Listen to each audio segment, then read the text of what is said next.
When you have an exam coming up and you are completely unprepared, it is one of the most stressful or underwhelming experiences that you will ever have in school. But either way, you know that when those results come, it's all over for you. Usually, it was the latter. I would always be so stressed before an exam, trying to write on my paper and try and take some notes, when truly stress was taking over my mind.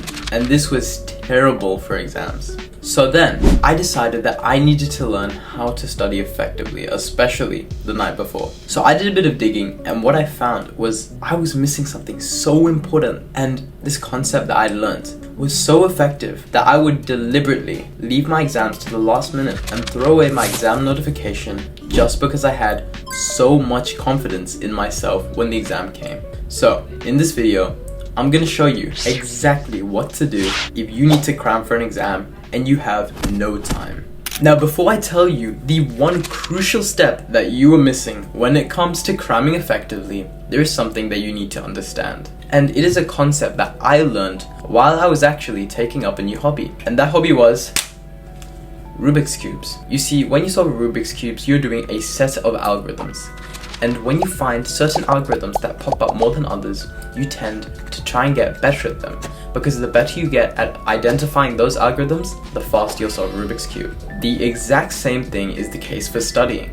You see, when you're studying, you want to find the key concepts that will help you to understand the broader aspect of the exam. And this is actually called the 80-20 principle. Now, I call this the golden concept, just like the golden algorithms that I would find in my cube. And in this video, I'm gonna teach you how to find these golden concepts. I'm gonna teach you how to memorize these golden concepts effectively and quickly. And finally, how to solidify them in your memory and practice actually solving questions with them. This way, you can cram effectively while focusing on that 20% of effort that'll give you 80% of the results, which is absolutely crucial when you barely have time to study.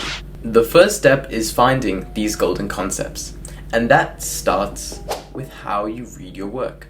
Now, I'm actually going to give you an implementable routine that you can use to find these golden concepts in a vast amount of writing. When I was younger, my teachers would make me do this work where I would have to read long paragraphs of work and then answer a bunch of questions of them. And I hated it.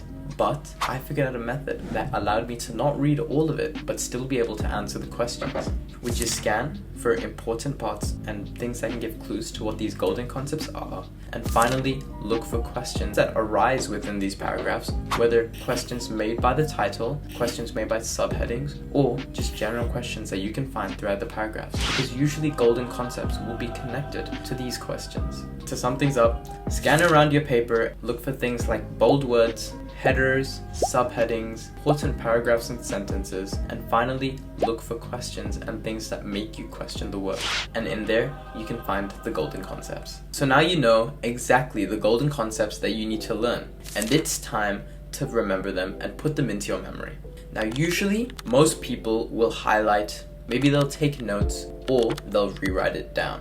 Now, all of these are effective, but the methods I used were actually so good that I had to hide them from my friends. And I'm gonna give them to you. So last year, I had my yearlies coming up and we had to study 4 different exams in the span of a couple weeks. Now, I actually left this to the last week or 2 because I thought I had more time than I really had. What I did was for each and every of these subjects, I would make mind maps connecting these key concepts. I wouldn't take big notes. I tried to be minimalistic, but still understand how different concepts interconnected. And I studied a fraction of the portion that my friends did, and yet I ended up doing better. And I kind of felt bad, so I told them that I studied a lot. Another thing you can do that takes a bit more time is actually try teaching the concepts, whether to a friend or just to a camera. It helps a lot. Now, the final step has to do with practicing what you've learned. Now that you've learned the things you need to, and you've connected them in your mind, you need to solidify them in your memory, whilst also learning how to interpret and answer the questions that you're gonna get in your exam in a short amount of time. Usually, you would resort to homework or practice questions to find the answer to this. But I find that they are simply not on the same level of understanding that you find in exams. And I'm gonna teach you exactly how to implement AI to find higher level questions like the ones in your exams. So whenever I would study for my exam and I'd do homework or I would do the work my school had given me, I felt that it was on such a lower level of understanding than what I found in my exam. And so I went and did some research and found out about Bloom's taxonomy. It's a chart that shows the levels of understanding when it comes to concepts you learn. And I realized that the homework concepts and the practice question concepts, they were on such a lower level of understanding these kind of questions compared to the exam.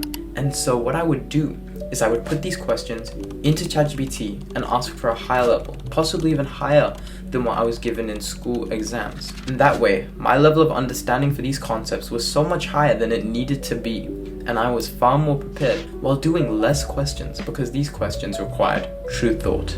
So now that you know how to cram for your next exam, you can go and completely not study. Don't do that. I wouldn't recommend cramming, but if you need to, then there is always an effective way to cram for your next exam. So never let the stress get to you. If you want to learn how to study effectively using Flow State, click this video here. Thank you for your time and use it wisely.